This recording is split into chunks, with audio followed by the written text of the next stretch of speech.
Having all of these athletes come out of Allen High School and you potentially being the 15th one, what do you think that says about the program itself? I just says a lot. Texas football is the best football in the world, I feel like. And yeah, we're just gonna continue to be a powerhouse, continue to push guys out. Our off-season program there is amazing. Our strength coaches are a little cuckoo, and I feel like that's a good thing for them. But yeah. Most recently was Theo Weiss, and did you get to play with him? Nah, I didn't. He was there with like Hyler and then a little bit in after that, but nah, I never got to play with him. But that's my guy though. We stay in contact.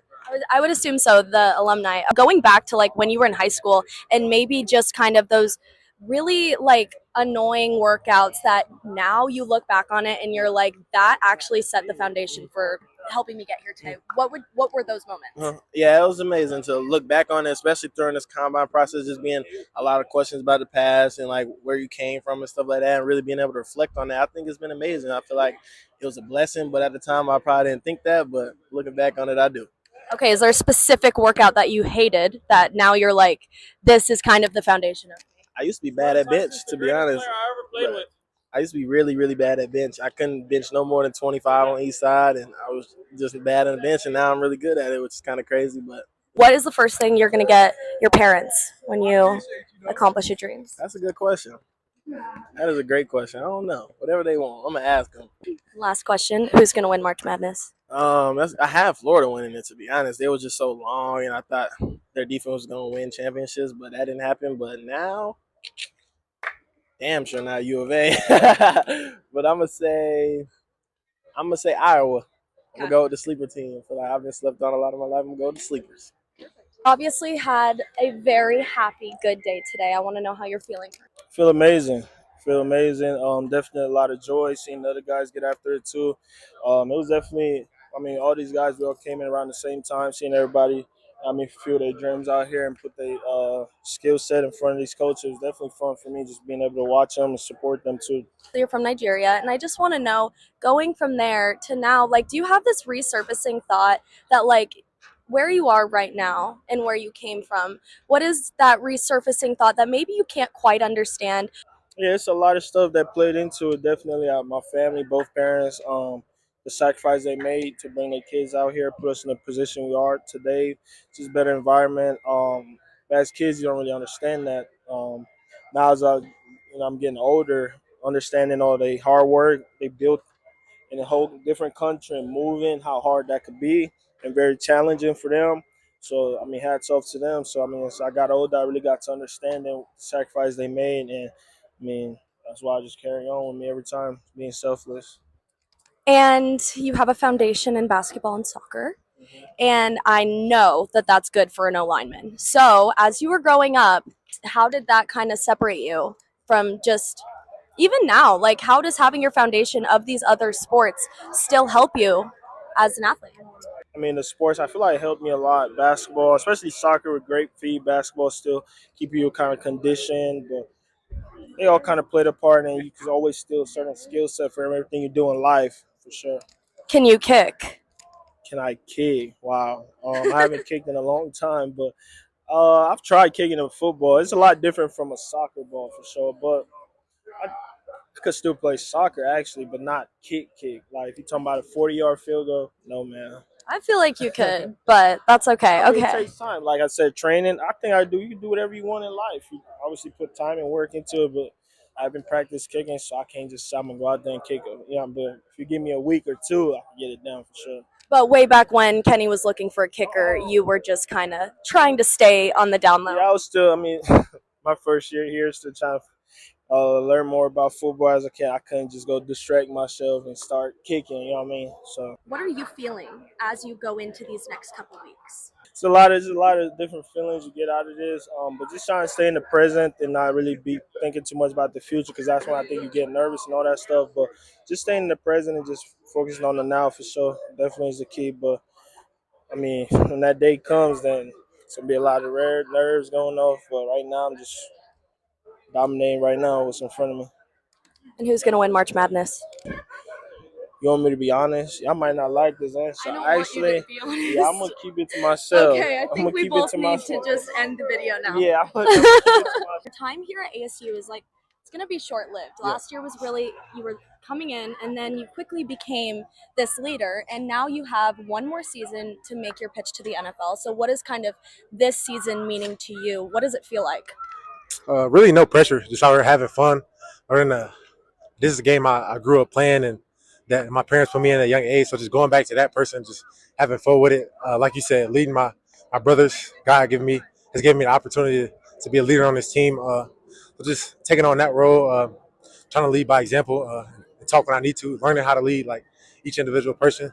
Yeah, just having fun. This is my first time being in the same offices for like 2 years since I've been in college. So I feel so much more comfortable. I feel like I could just be relaxed, play fast, play physical, who I am as a person. So I feel like I mean, having that kind of under your belt, what are some of the other things that now you're like excited you can focus on?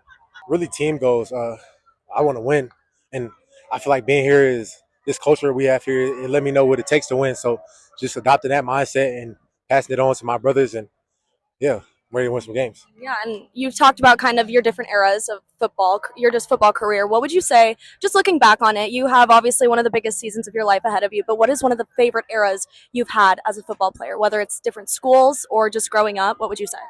I would say my freshman year of high school. So I went to this Catholic school just to play baseball, but the football coach kept. I took like 3 years off football prior to that. The football coach kept begging me to come out, begging me to come out. So I played JV receiver, and that was like the most fun I've. That year made me fall in love with the game again. Have you graduated high school? Nah. Are you going back? Yeah, in May. Who did you leave behind in Ohio?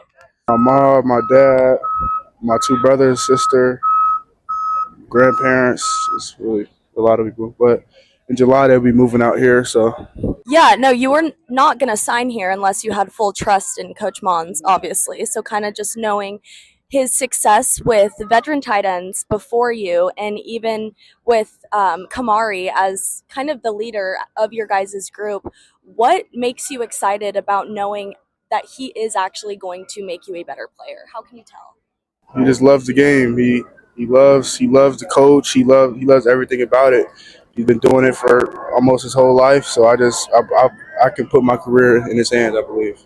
And I'm sure you looked a lot at Shaman when you were kind of coming here and just observing how he plays. And yeah, the offensive strategy last year was getting the ball to him a lot because he was open a lot. But when I looked at your Twitter, it said you're always open. So I want to know what you can do, whether it's similar things that Shaman did or how you're always going to be open now that you're in college football. I mean, I just think I'm a mismatch. Like I said, I'm always open. Safety's too small, linebackers too slow. I'm a mismatch. Since you've got here, what's the biggest improvement you've seen in your game? My blocking. Okay, I got way better at blocking. Just my technique. Uh, yeah. Do you have a new respect for women giving birth? Oh, for sure, for sure. I've definitely always respected women, but shout out to y'all, man. We're going to start with you being a dad. What unexpected feelings has fatherhood brought on you? It's a very humbling experience, especially being in the delivery room, just seeing my lady just go through it. My son come out is definitely the best feeling of my life. To hold him for the first time, to see my mom, to see my siblings and her family, like just hold them and love them. And I love going home every day. It's my favorite thing to do. So, how is being a father now reshaping this last season you have left? The only thing that it's done is add to the fire for me. I've always wanted to go to the league since I was younger, and so just now, like just having a kid, I just feel like there's a stronger sense of urgency, stronger sense of responsibility for me to achieve that goal. I just feel like I made it this far. I might as well, but I know I should keep going. And God willingly, I make it. I mean, whatever His plan is, whatever His plan for me is that He set out, I'll walk the path. So, I know your dad is a big piece of who you are. Now that you have an opportunity to live through him with your own son, what are some of the things you are so ready to do? I would say the biggest thing that I'm ready to do is instill all the things that my dad instilled in me.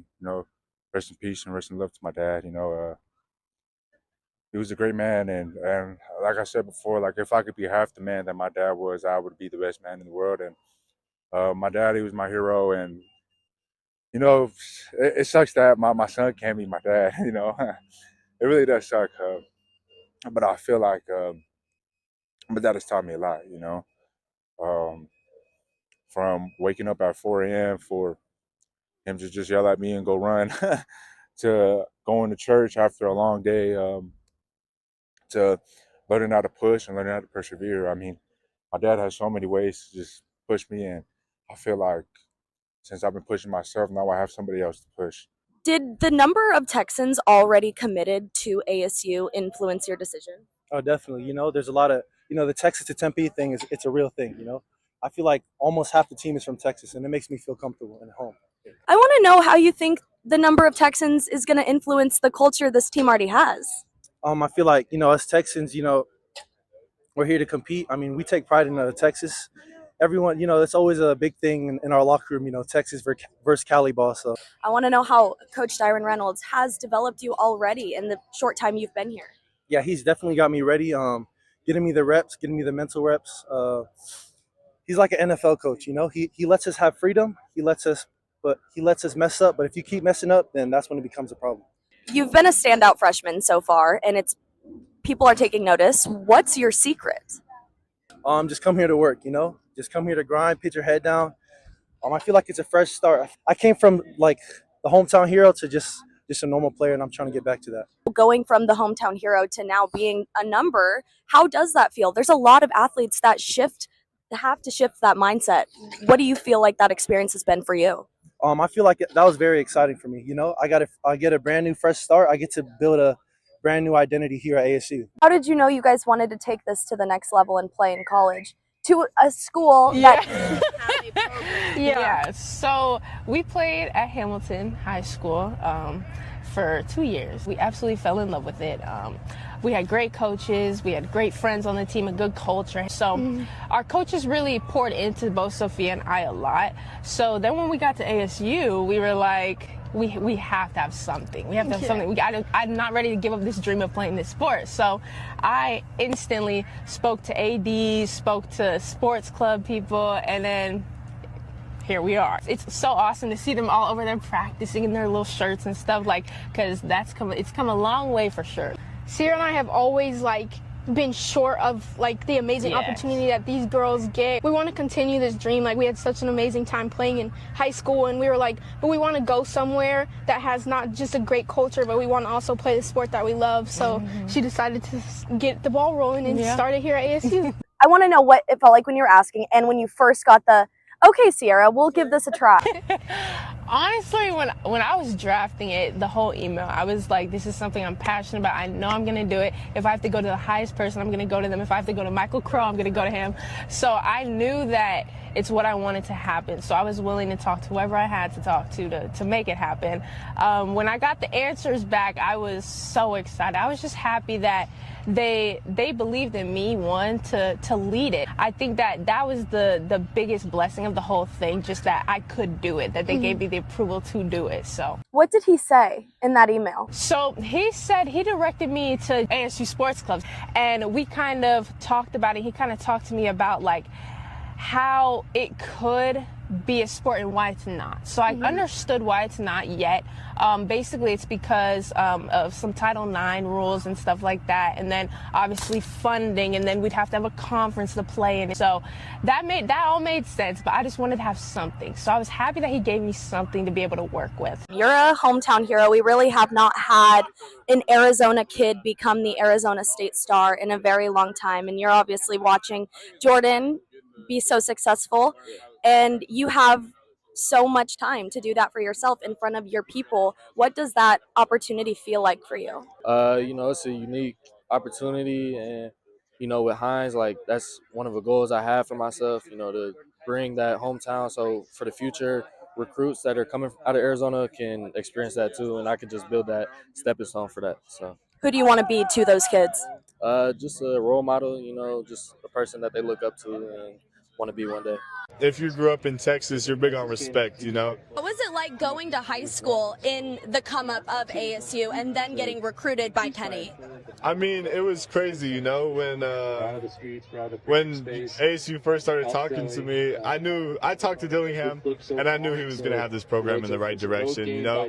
But when you first look at their record and you're just coming out of high school, you're kind of like, oh, I don't know, they don't really win games. And then just seeing the culture shift that Dillingham brought and how he really changed everything, turned this into a winning program, made me really excited to be out here. Have you graduated high school yet? I mean, kinda. I don't get my diploma until May, but What is your favorite thing about the Arizona State culture? just that everyone on the team really likes being around each other. When the first Saturday hits, what are you most excited for? Just seeing the stands full and hearing how loud it gets out here. And being here at FanFest, you see all these kids. Did you ever do any of these things at El Paso? I did. My dad played at UTEP, so I grew up around there, and we used to always go to these things out there. How does that compare to here?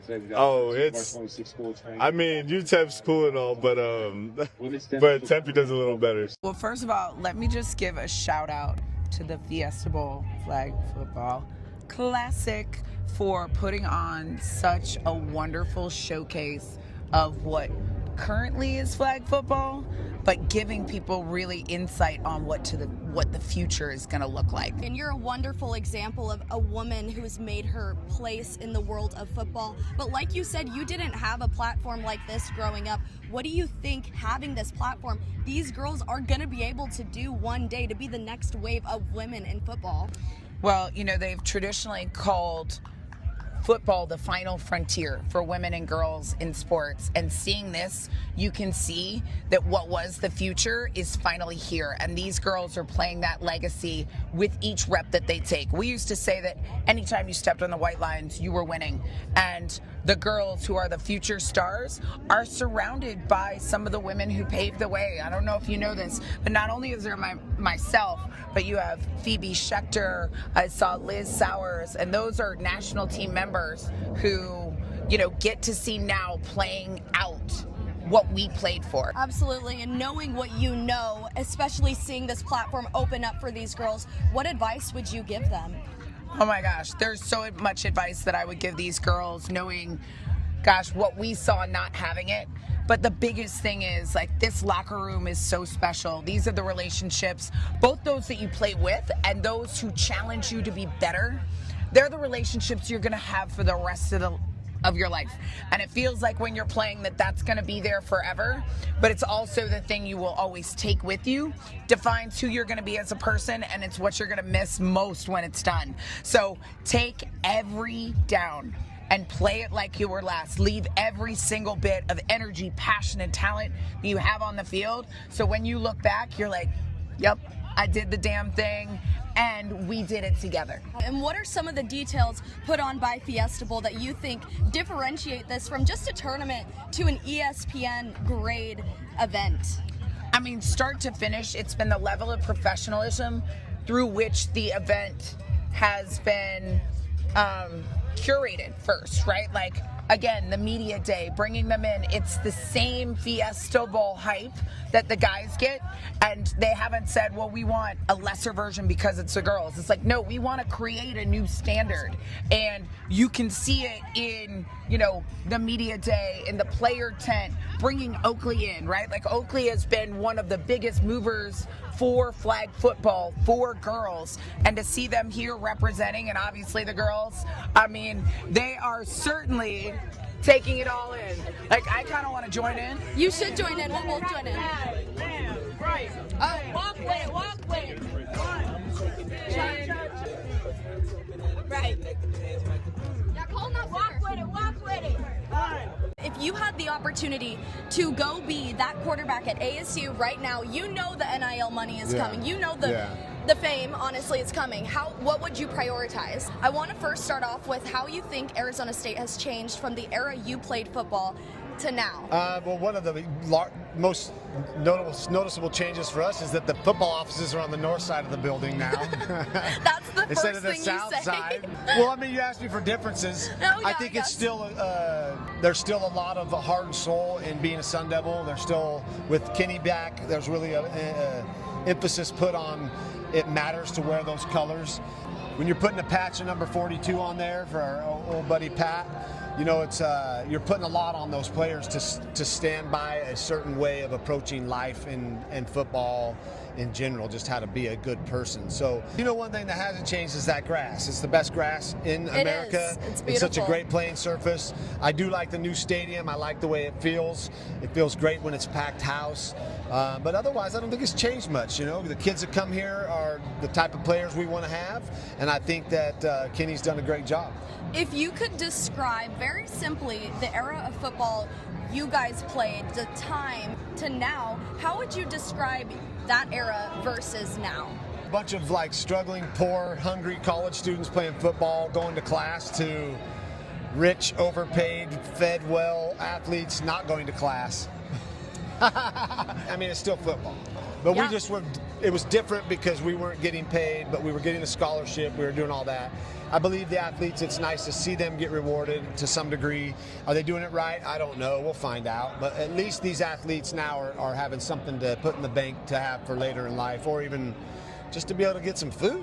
If you had the opportunity to go be that quarterback at ASU right now, you know the NIL money is coming. You know the fame, honestly, is coming. What would you prioritize? I would prioritize a chance to come make a difference. And that's why I came to ASU before money. And even in the league, you know, I never played the game for money. I played it because I love to compete and I wanted to leave an impression and memories for people that, you know, would last a lifetime. Little did I know we'd have a year like we had in '96 where we went to the Rose Bowl, and even with the Cardinals in '98 when we won a playoff game. But it was the ability to be there, being present, and being so into what I'm doing. That's what I was all about. So I think now with the NIL, I wouldn't really want to go bounce around and try to go to a new team, because I feel like there's loyalty involved, and especially now with the way Kenny is staying here, he's keeping his staff here. For a player to bounce out of what's growing here is you're chasing something, and I don't know what that is. And I don't know what I would. I mean, I don't know how I would be as an athlete, but I feel like in order to build something sustainable and memorable, you got to stay somewhere for at least a couple years, 2-3 years. Every Sunday, I get to go home and get a home-cooked meal. So that's a nice part of being back home. It was kind of a no-brainer to be able to come back here, have a chance to compete, and possibly have a chance to do something cool for my city. Why do you think this was the right time for you to come back to ASU based on how things aligned for your life? Yeah, I mean, it's God's timing, honestly. So however everything's worked out in my career, I think it's happened for a reason. The stops that I've made all ultimately have led me back full circle to where I began. So I'm excited to finish up my college career here, have one more opportunity, obviously. And regardless of what happens, I want to go win a championship, whatever role that may be for me as a starter, non-starter, things like that. So I'm doing everything that I can to help us win as many games as possible. One thing I know is there's nothing like being home. So what are some of the things that maybe people aren't thinking about that are just internal pieces you have being back in Arizona? Obviously familiarity. It's a little bit different. Tempe's a little bit different than Chandler. It's a little bit more of a fast-paced lifestyle over here, so I do have a little bit of separation, but once I get to go home on Sundays, it's a nice little reset for me. And just having my memories and things like that, like last time I was in the stadium, I was playing here at Fresno. Last time I was on these practice fields was 7-on-7 tournaments in high school, so I've got a lot of relationships and memories built up here. Is there someone that hasn't been able to watch you play that has more of an opportunity to now watch you play being back Yeah, my here? grandparents for sure. Them having the opportunities to just be able to drive to games. I got my grandparents in Tucson and my grandma in the Santan Valley, so they'll be able to come to games. I've been all over the country, so it's been harder to get to away games and things like that. But the Big 12 schedule is a more appealing schedule to the West Coast fans and my family on the West Coast, so it's a lot easier for them to be able to come to home games as well.